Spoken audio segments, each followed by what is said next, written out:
In this tutorial I'm painting a cyclamen leaf, and it's important that you're able to understand the structure and the veination pattern before starting.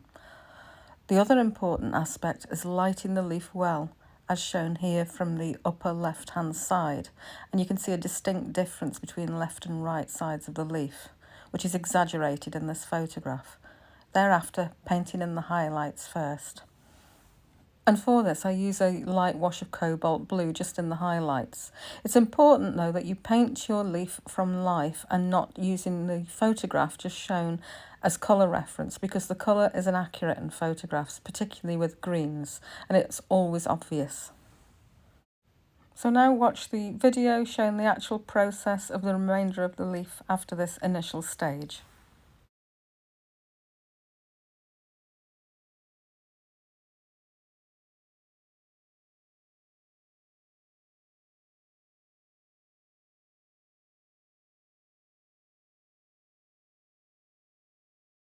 Here we have a Cyclamen hederifolium, which is the ivy-leaved cyclamen leaf. And if this leaf is lit from one side, so say from the upper left hand side, and I'm not doing that here because obviously I'm working in a sort of studio light which is directly from above, but you can still see it a little bit. The light's coming from this side and the leaf is indenting here, so this part's going to be more shaded than say this area, which is coming out again and catching the light here. So we need to sort of reflect this in our painting to show off the form of this leaf. They're sort of curved in, out and away again. This part coming forward here slightly and this being further behind. So lighting's all important in this type of leaf to create this effect. So there's a number of things going on as well. We've also got these sort of quite prominent veins, and we've got this pattern, of course, which is typical of the cyclamen, with a darker area that runs around here, and we've got a sort of paler area, and then it's darker again, but not as dark as this. So again, lighting is going to be important in showing off the best features of the leaf.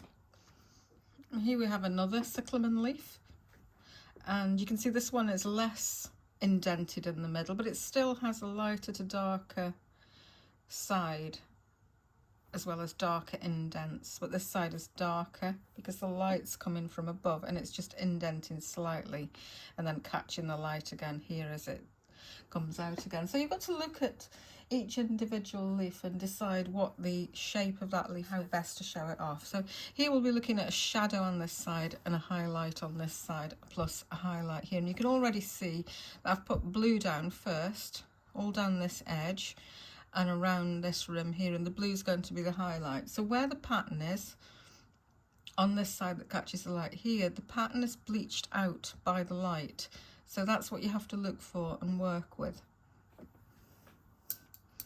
So I've been working my way down the leaf, putting in the pattern. I put in these basic colours, this blue, and I also put in a pale sort of green mix using cobalt and quinacridine magenta and Windsor lemon, and some of this cobalt blue as well on the highlights. And now I'm mixing a dark green mix using indanthrine blue with Windsor yellow and a little bit of quinacridine magenta, and a mix that's somewhere in between here.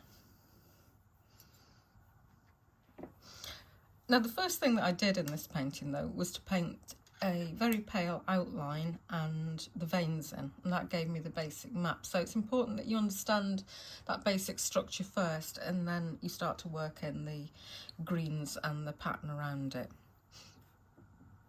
So I'm just continuing to put in this darker pattern, which varies in strength depending on the light, and I'm using a Winsor & Newton Series 7 miniature. It's quite a battered old brush actually, which is quite good for this kind of work, and it'll give me a nice soft edge if I use it fairly dry. And you can dampen underneath as well to use a sort of dry on damp, but I'm just going straight onto dry there with a sort of moderately damp brush and almost drawing that paint on with very small strokes.